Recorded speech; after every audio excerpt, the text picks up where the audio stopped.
across the yard. Did you see what it was?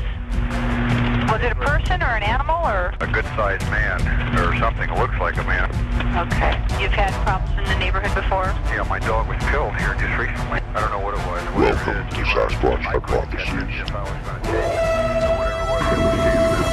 Jesus Christ, you better... Sure. Dia! Hello? Get somebody out here. What's going on now, sir? Son of a bitch is about 6'9". Do you see him now, sir? Yes, I'm looking right at him. Uh-oh. Is he in your yard, sir? Yeah, God, he's big. Okay, what's he doing in your yard? He's looking at me. And the guy is on foot. I don't know what... It's a big, real big person. But it is a person. Yeah, I'd say it was a person or somebody really big. Hello, folks. I just wanted to revisit the whole issue of the government conspiracies because of what I talked to in that last episode. I talked about doing a class action lawsuit to get the government to recognize Sasquatch, and talked about how they're brushing or sweeping stuff under the carpet and that kind of thing. And that implies a conspiracy, and it seems like I'm contradicting what I put in the other thing. And I guess in a way I am. When I did that first episode, I could not see any reason that would justify a government cover-up. To the extent that people talk about, I guess. I kind of still don't, but my opinion has changed as far as to whether this thing is not going to cooperate, whether there's enough of a reason for there to be some kind of cover-up. And I believe that that's the case. That's why I talked about the class action lawsuit. Now, let me get a few things put out there right up front. First of all, we all know nobody has a Sasquatch in their possession. Well, maybe the government has, maybe they haven't. I've heard they have, maybe not, I don't know. But in any case, the public has no access to any information they may have gotten if that were the case. So we have to go by the assumption nobody has, which is what I'm going by. So as far as I know, you can't really rule out any possibility with the Sasquatch. But we can go by certain things that are norms, like just regular nature. As far as Sasquatch being a primate, there are certain things a primate will do. And that's the perspective that I'm coming from when I talk about Sasquatch. Because I can't say, that they live underground and they have a fleet of intergalactic spaceships, and, I can't say that. That would be not only something nobody knows, but something that's kind of way out there and would sound crazy. Okay? So I'm not going to say that.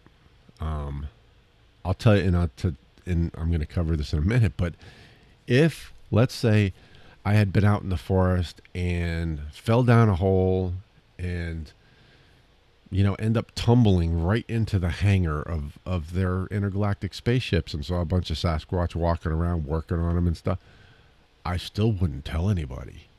And the reason why, unless I could prove it somehow or get people down there and blow it all out of the water, but if I can't prove anything, it would be ridiculous for me to say that. Not only would I look like a complete whack job, but it would hurt the effort in getting anyone to take Sasquatch seriously.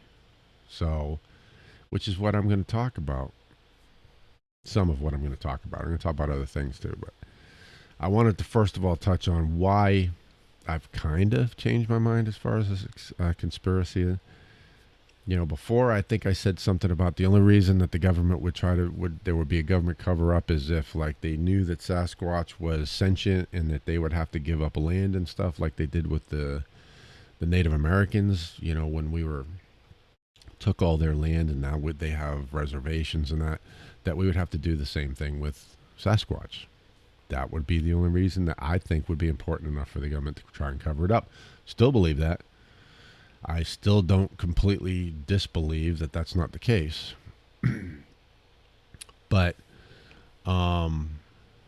the the whole business about the class action lawsuit gave me another reason to believe it, and that's just legal liability. I don't think the government wants legal liability for what the Sasquatch is doing, and it explains something I previously completely disbelieved, and that's that special forces was going in and killing these rogue Sasquatch.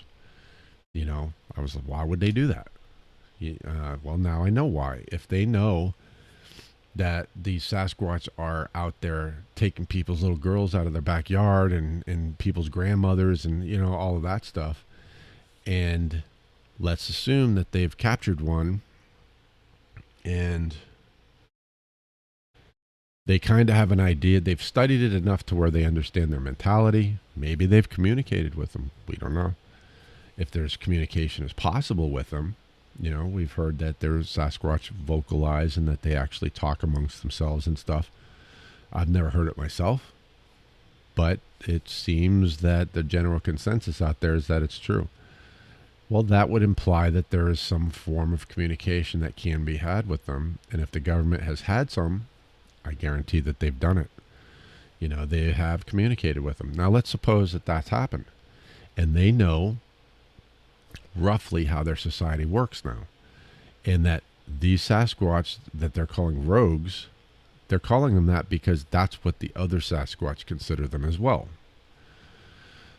But well, from my perspective, I don't think that's the case. I think, see, have you ever, I'm sure you have, known somebody who would, like, especially any of you preppers or survivalists who raise chickens and, you know, goats and rabbits and all of that, and you eat the rabbits, you eat the goats, you eat the chickens, right? Well, your kids are out there playing with those rabbits and they think they're all cute and everything. And I've even seen in documentaries people talking about, you know, picking up rabbits and saying, yeah, well, we have them here and to keep them under control. Obviously, you know, we eat them every now and then, you know. So, but the guy's petting, or the woman is petting the rabbit, and they think the rabbit's cute. But at the same time, later that evening, maybe that one, maybe its brother or sister, they're going to kill it and eat it. You know, they on the one hand, they think that they're cuddly and everything, but on the other hand, they're just a source of food and they're a game animal. Okay. I think that that Sasquatch see us the same way. And I think that just like a lion, tiger, whatever, will go after the smallest or weakest of a herd of gazelle or whatever that they're hunting, that's what Sasquatch do. And that's our old and our children. So when we come out there as grown versions and chase after them, you know, well, I guess gazelles might do that to protect their own. Zebras and stuff, you know, they might team up and help each other. But when we go after them, that's why they run off, you know. I heard Bear from Bigfoot Outlaw Radio talking about how him, his sister, and his brother were collecting fireflies in the field, and a Sasquatch came running out there, and he thinks the Sasquatch came out there because it wanted to play too. And he said that it was of age to where it was probably just recently kicked out of the family unit because it had become of age to go out on its own. Well, most of the rogue Sasquatch that I've heard of are either old and can't really hunt very well anymore, well, at least I would assume, or they're the very young who have been booted out and don't really, as far as the rest of the animal kingdom goes, this is the way it is. When the young males are kicked out, they haven't quite mastered the whole hunting thing, and sometimes they are animals of word just jumped right out of my head. Convenience, I think, is the word. So you have this young male. He hasn't eaten in a few days, and here he comes out there, and there's a little 4-year-old out in the field with an 8-year-old and a 6-year-old. Well, he's pretty sure that if he goes hauling ass out there, he's going to grab one of them. I think that's what the case was. Okay, but anyway, I digress. I'm getting off subject. So when these special forces people are going out there and they're taking care of these rogue Sasquatch, I think what they're doing, that to me is a big indicator of what the government cover-up really is about. And it's about trying to minimize the damage, because I think the government knows that this is coming out, and it's coming out probably soon, and they need to minimize the damage as much as possible. So they're not going to allow these things to be out there just eating people helter-skelter as they wish. You know, whenever they can, they're going to send out some guys to take care of the problem. And I fully believe that, especially Sasquatch who have family units, probably don't participate in eating humans. I think it's mainly the young males who have been booted out, or the older males who are starving and have no other choice. I think those are the two categories. However, that trait or that perspective exists in all of them, just like it does with us. You know, I would never raise rabbits and kill them for supper. You know, I'll go down to Walmart and get me a couple of pounds of hamburger, but I would never do that. Rabbits are cute and cuddly. You know, I'm not gonna. I feel bad. However, if I was starving and I was out, hell yeah, I would take one down and eat it and feel terrible about it as I'm, munching it down. This, I believe, is the perspective of the Sasquatch. And the government is sending people out to put them down. They're putting down the old that can't hunt anymore, and they're putting down the young who, I would think, especially if you're a Sasquatch and you're young and strong and healthy and you're of age to go out there and do it on your own, if you're unable to, that's akin to some of our youths who don't go out and get a job, but instead start robbing liquor stores, right? That to me is what I think is the parallel.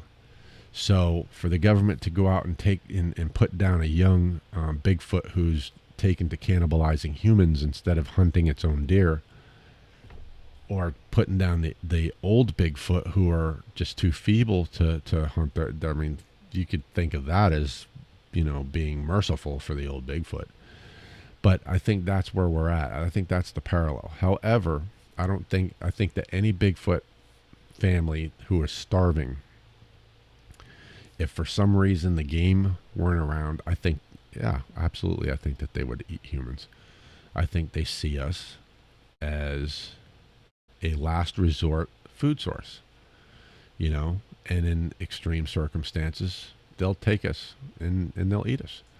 And I think that some of the rogue Sasquatches are the ones who, if I'm talking about the young ones, they were young, they're out there, they've set themselves up in an area where they have a plentiful supply of young humans that they can just pick off, or old humans, that they can pick off and eat, and they don't bother hunting deer.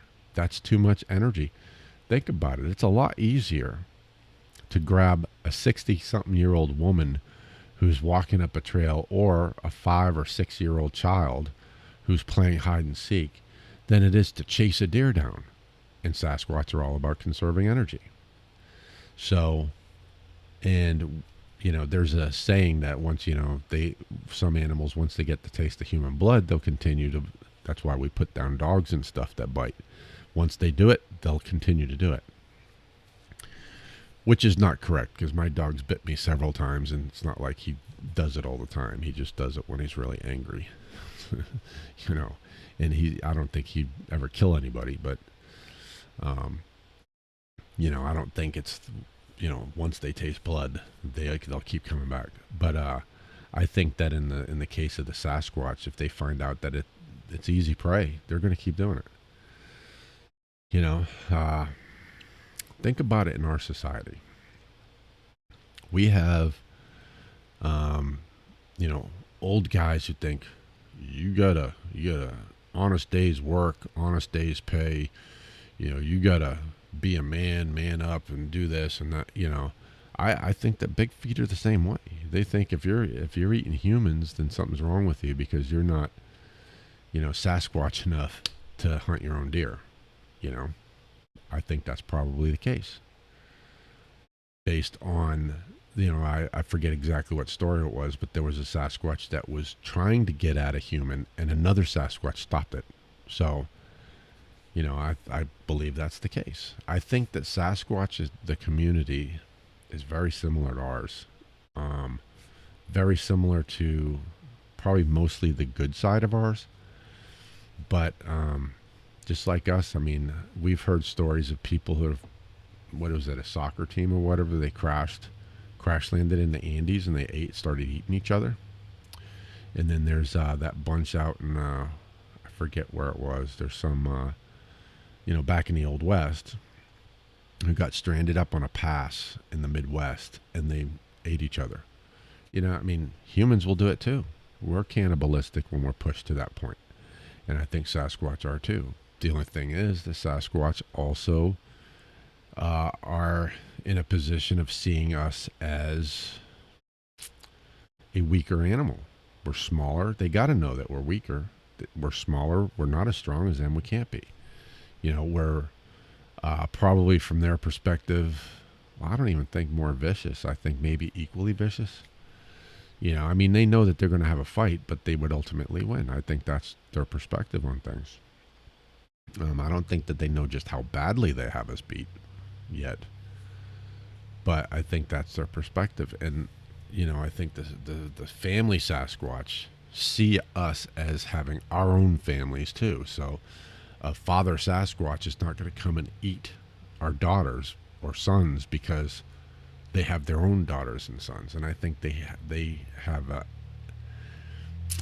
empathetic connection in that way, and I think that's why you hear some stories about kids who disappear and are never heard from again. And then you hear stories about little kids who say that a Sasquatch brought them back to the family. I think it just depends on the perspective and the life experiences of that Sasquatch. If it happens to be a young one that learned to eat people, the kid's dead. If it happens to be an older one who has his own family, they're going to help the kid back. That's just the case. But anyway, I'm off topic again. Sorry, folks. So government spirits, if you've listened to my other episodes, you know that I was in military intelligence for several years, for 5 years. And I worked at very high up level, worked with highly classified equipment, highly classified information. I reported directly to the director of the NSA's office, as well as the commanding general of the Army of the theater I happened to be in at the time. And so I dealt with some highly classified stuff. And one time, President Bush was supposed to walk through the facility I worked at, and we had to take thick blackout cloths and cover up some of the equipment that we used. And when I asked why we were covering up the equipment, the President of the United States is obviously cleared for anything. I was told, first of all, no, he's not. He is, but he isn't. And the reason he's not is because of plausible deniability. Plausible deniability means that if for some reason, after he tours our facility, a year down the road, a reporter or somebody else asks him about a piece of equipment that we have that the rest of the world doesn't realize we have, and then for some reason they hear about it. I mean, think about WikiLeaks or whatever, that the president can legitimately say he has no idea, he's never seen anything like that. As far as he knows, we don't have that piece of equipment. And that's the way SCI works.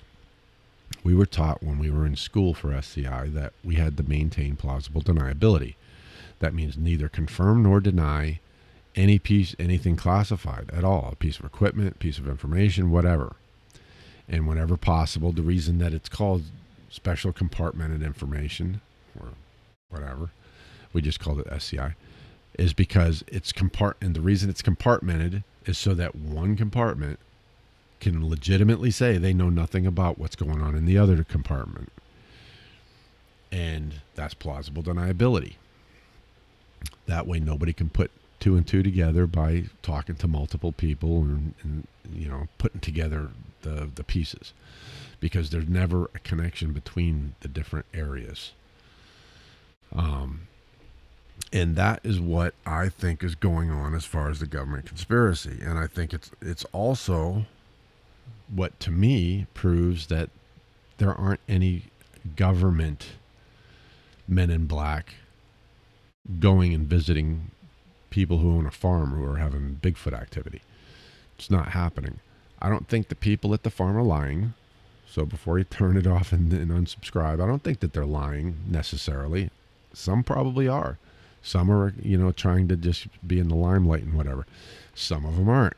But the ones who aren't, who are getting visited by these people, are not being visited by a government representative who has been told by the highest levels of the government to go and cover this up. They may work for a branch of the government, but I don't think that this government conspiracy, as far as that's concerned, is being mandated by the upper echelons of the government. I think that there are different levels, and that they're saying, look, we don't want nobody talking about this stuff. They're never told why. The upper echelons know why, because they don't want legal responsibility for these rogue Sasquatches killing all of these people. And they don't want to have to deal with the, segregating land, and, there's all kinds of issues that it brings up. So for right now, they can say there's no such thing as Sasquatch, and they're fine. But they also want to make sure that their agencies are not, putting out there that, just like the guy back at Roswell, where he did the press conference, we have a UFO. And then they turned around and said, oh, no, we don't. It was an air balloon. They're going to do that because they don't want their own people confirming this stuff, and putting this big responsibility on the government until there's no other choice. Okay. So that gets trickled down to the next level. By the time you get down to these guys who are at the lower level, they have no idea what the guys at the top are literally saying to do and not to do. All they know is that they don't want this information getting out. That's just the general idea. So you could have a guy in some, and I really don't think that this is the case, but you could have a guy in some lower level, I think the Department of the Interior is who these two men in black are supposed to be. Could be their boss, some guy who's lower management, who's just taking it upon himself to tell these two guys to go out and make sure these people won't talk about stuff. Okay. Now these two guys go out. They haven't been told to threaten anybody. They haven't been told to kill anybody or kidnap anyone or throw a hood over their head. They haven't been told any of that stuff. But they go to the house and they say, we've been told to make sure they don't talk about this, so we're going to threaten them. So it's like that old telephone game that we learned when we were kids, that, what's heard in the beginning and what's heard in the end aren't necessarily the same thing. All right. So I think at best, that's the situation with these men in black. I personally think that it's more likely that there is a connection between these two guys and the lumber industry. That, to me, is the most likely connection. Whether these two guys actually work for the Department of the Interior and there's some big lumber conglomerate or company or whatever who knows them, who's paying them on the side to do this stuff because they have a whole different agenda and they're trying to use their credentials as a government official to shut these people up. I think that's more likely what's going on there. I think, and the reason is plausible deniability. If the government sends these people out specifically, they create a connection between the government and Bigfoot, and it blows plausible deniability out of the water because you neither confirm nor deny anything. And by sending these people out there to force people to deny it, you're confirming it. You're confirming it by telling people to deny it. I mean, there's no plausible deniability anymore. And the government doesn't have to do that because the Bigfoot community is its own worst enemy. You know, we have the society at large who doesn't believe in Bigfoot, and then you have the Bigfoot community. Well, when you have people in the Bigfoot community, like what I said earlier in this show, if you believe that you have seen Bigfoots walking through a portal, and you go and scream it from the hilltops, and you can't prove it, then everyone's going to think you're a whack job. And then when you have multiple people in the Bigfoot community saying, oh, they walk through portals, that they are angels, the remnants of the Nephilim, I'm not saying they're not. What I'm saying is that when you take something that's already in itself unproven and hard to believe by society at large, and the government doesn't want to admit them or admit they exist, and you start adding to that all of these other incredible aspects, you further degrade the possibility that anyone's going to take it seriously. I can't say 100%. I can't say, oh, they don't walk through portals. I can say with about 98% surety that probably not. Could I be wrong? Absolutely. I mean, you can be wrong about anything. There's all kinds of great. You know, I have another podcast that talks about some things that could be associated with that, you know, but I'm not going to mix those two podcasts together. But as far as Bigfoot's controlling and walking through portals and being this, you know, technologically advanced creature that has portals to go between dimensions, I don't believe it. And if I was out in the woods and I saw it, I'm not going to tell anybody about it because I don't want to further cause problems for the whole idea of bringing Bigfoot out as a known species.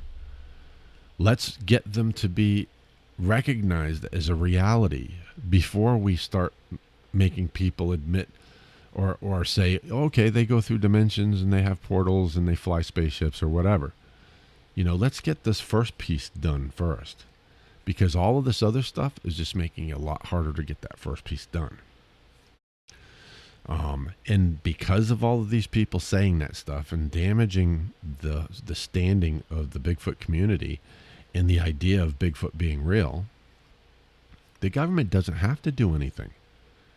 They don't have to send people out. The only way the government is going to take those. Now, the government used to do crap like that years and years and years ago, because they were going to control stuff, by God. You know, that's the way it was. But they've gotten into so much trouble over that kind of thing over the decades that they don't do that anymore. They have found easier ways to accomplish the same thing. You know, look at the UFOs, Project Blue Book and all that stuff. They have found it's a lot easier. Project Blue Book would be considered probably a disinformation campaign, because they put out their findings and everything, which, you know, whatever.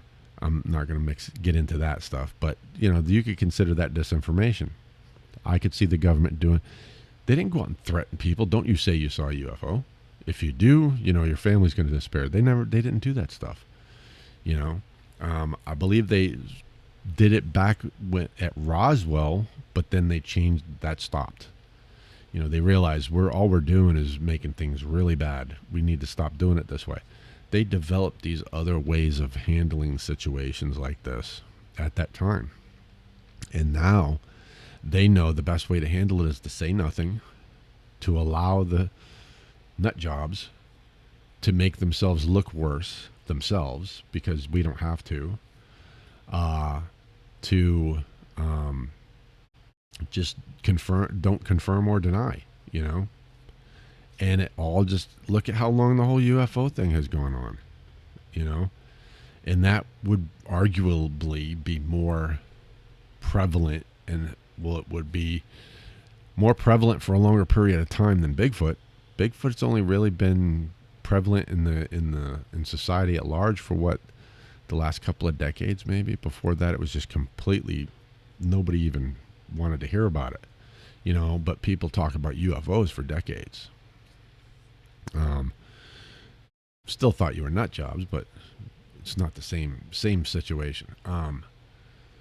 So the government doesn't have to send men in black to go and threaten people, and they wouldn't, because plausible deniability. So I don't believe that if there are guys going in, here's the other thing, people. You know, I was in military intelligence and had a very high security clearance for a long time. I'm out here talking about Bigfoot. If the government was threatening people, they would have already talked to me, because it would be easy for them to stop me from talking about it because of my former affiliations. They could just come out here and, you know, because I had a security clearance, put me under that umbrella, tell me to shut the hell up, and that would be that. Hasn't happened yet. I haven't had a single email or anything from anybody threatening me about anything.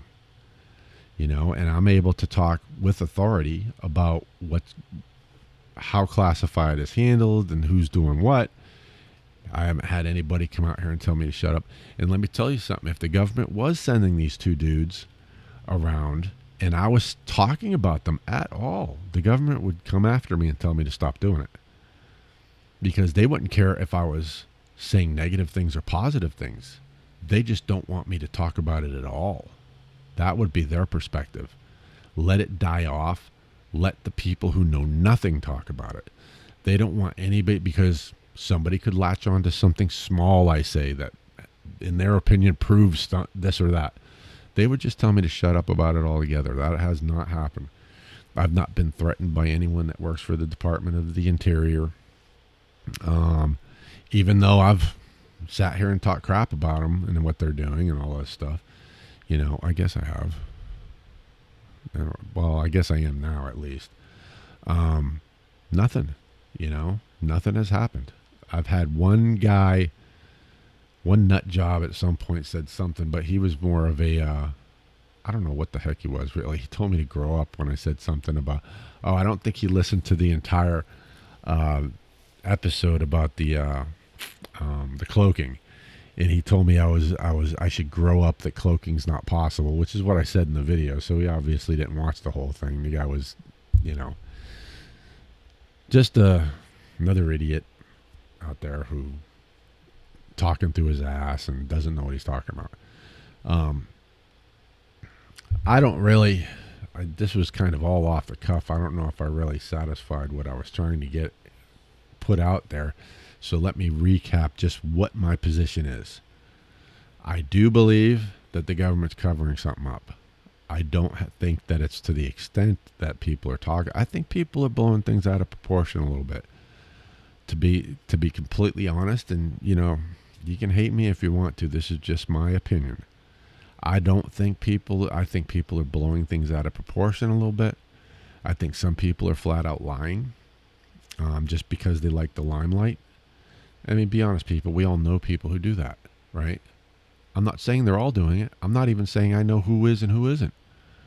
I can tell you, when somebody says that somebody is doing a classified operation, comes into a situation, I can tell you absolutely whether that person is really running a classified operation, because I know how that goes. Whether this person who's talking about that is lying or not, I don't know. But I know that this person here who's supposedly running a classified operation, I can tell you if that's true or not. And I've yet to hear anybody talk about something about classified in a way that's actually accurate. Nobody, nothing. And I would love for somebody to come to me and talk to me about something that really is. Because I would love to go down that rabbit hole and find out, you know, I was an analyst. I used to put this stuff together and figure out, put the puzzle pieces together and tell you what was going on. So, but I have to have accurate information to do that, you know.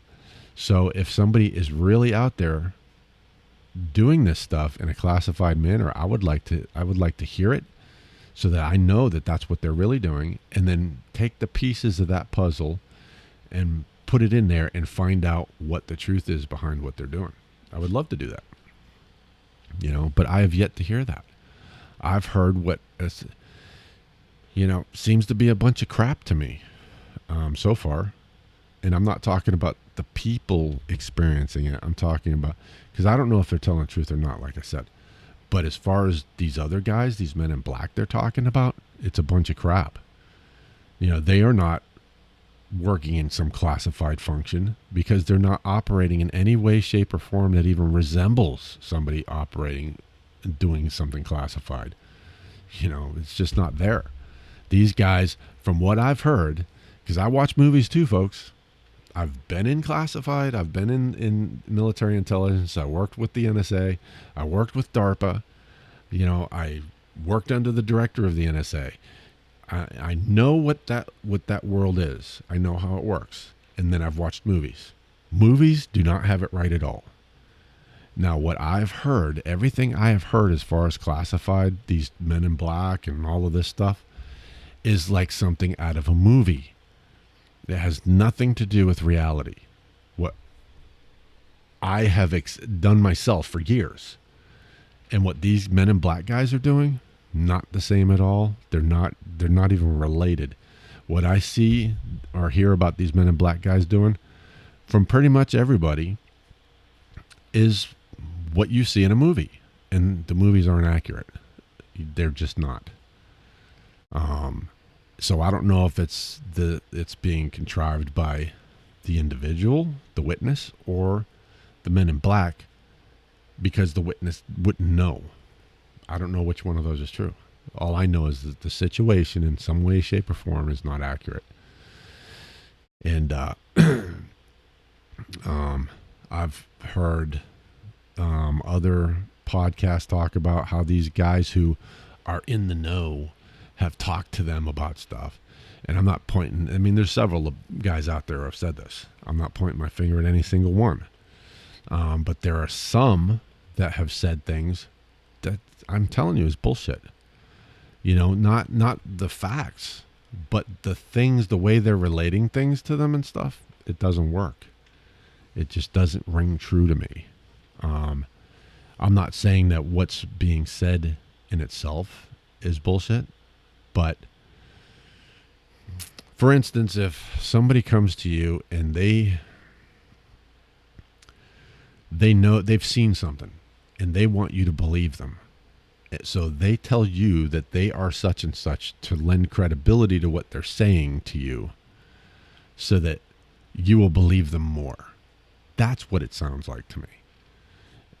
Maybe what they're saying is true. On the face of it, what they're saying is actually accurate because they have personally experienced it. But who they're representing themselves to be, as far as I can tell so far, bullshit. It's not true. Not true at all. So, some people might say that I'm a disinformation person. I am not. Send me these people. I'll talk to them and find out what's going on. I would love to go down that rabbit hole. And being as I've had a clearance that I guarantee you is higher than any one of these, people talking and informing, I'll talk to them all day about this classified stuff and get to the bottom of a lot of stuff if I could talk to them.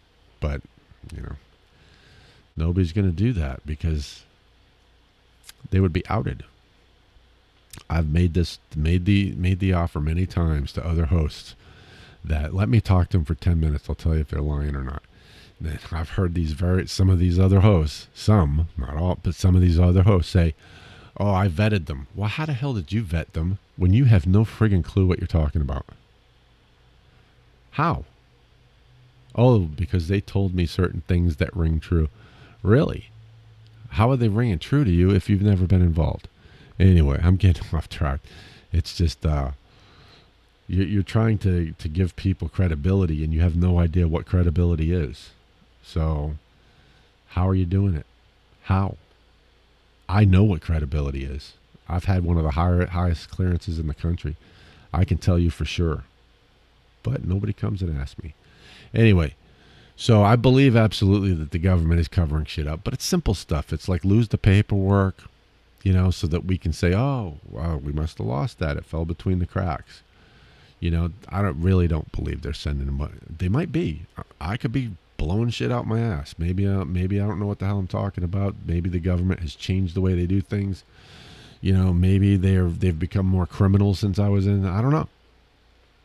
But I know from my experience, from my rather lengthy experience at the highest levels of classified operations, that the government wouldn't do that kind of thing. Not for these reasons. You give them something really important, a really important reason to do it. Oh yeah, but they're not going to send a guy after you to say, oh, you should shut up. Now, here's the other thing, folks. And how long are we running here? 40 minutes. Okay. Here's the other thing that nobody seems to take into account. If the government, these guys, how many times have you heard Sasquatch Chronicles is a good one? Guy comes on Sasquatch. This is more than one guy who has called in and told his story on Sasquatch Chronicles and said, oh yeah, I had those two guys come out here and tell me I better not talk about anything or this, that, and the other is going to happen and blah, blah, blah. And oh, screw them. And nothing happened to him. The government isn't in the habit of doing that. If the government wants to shut you up, you're going to shut up. I promise you that. If the government really wanted to put a stop to this, if that's what their objective was, these people would not be on Sasquatch Chronicles talking about how these two men in black came and talked to them. Wouldn't happen. The government would just scoop you up and send you to Gitmo. You'd be gone. Bye-bye. Your life is over. That's just the way it would be. You don't just thumb your nose at the government. If the government truly wants you to not say something, you're not going to thumb your nose at them. And the moment you did, you would vanish from the face of the earth. That's just the way it is. National security and all of that, you're gone. Bye-bye. You would be considered a terrorist. You would fall under that act. I mean, we've seen in movies how they talk about under the Terrorist Act, we don't have to give you a lawyer or nothing. That's the way it is. So these people who go on there and say, oh, they came and threatened me, and they're like, I'm a big man. They threatened me and I said, screw them. And I'm on the show and I'm, I promise you, I mean, perhaps that guy really is saying, I'm going to, the hell with the man and I'm thumbing my nose at the man and I'm going to talk about this anyway. That may be the case. But the two guys that did come and threaten him were full of shit because they never did a damn thing about it. Right? That's my point. Because if they were really working for the government, that dude probably within 24 hours would have disappeared. He'd be gone. So that's kind of the way that you can tell if it's true or not. That's one of the ways that you, the regular person, can tell if it's true or not. Because if somebody comes on a show and says, they came and talked to me and told me not to say anything to anybody or I'd disappear. If they don't disappear, then it was bullshit. Either what they said or the people who said it to them. One of those two is not true. So, which one, we'll never know. But, because unless you were there and heard the conversation, you're not going to know. I can't say for sure who said what and who's lying and who's not, but I can tell you one thing for sure. If the government tells you to shut up and you don't, you're going to pay a price. You will. Absolutely. I mean, you might have a car accident. Who knows? But you will pay the price. So that's one way I know that it's a bunch of crap. And the other way is because it's just a bunch of crap. I mean, these guys are not operating in any way, shape, or form that's legitimate. So, but I do believe the government is trying to keep it quiet. They're just allowing the Bigfoot community itself to just look so stupid that nobody's going to listen to them when they talk about portals and, spaceships beaming Sasquatch up and down and all this, which I don't know that they're not. If UFOs are going to experiment on cattle, why not Sasquatch? But the point is that to other people, when you talk about that stuff, all you do is make things look more and more ridiculous. So keep it simple. Keep it about recognizing Sasquatch. Once that's done, then let's move on to the other. Once that's done, we can prove the other easily. But until that first step is taken, all it does is hurt things. And that's what the government lets happen. Why not? Disinformation, I think it's quite possible that the people talking about the portals are disinformation. Those are the people working for the government, the ones who are trying to make the whole Sasquatch idea sound more and more ridiculous. That would be a smart disinformation campaign. And I was in airborne school with the guy who was in PsyOps, and I can tell you that he told me some stuff, and that would absolutely fall right in there. That would be exactly the kind of thing they would do. Is just make things sound so ridiculous nobody would ever want to believe in Bigfoot and help us at all. So we're at 46 minutes, I guess. Let me see if you want. What the hell just happened there? Oh, I think my screensaver just tried to come on. Hopefully it didn't screw up my video. Anyway, folks, give me a thumbs up. Well, it looks like my video is delayed.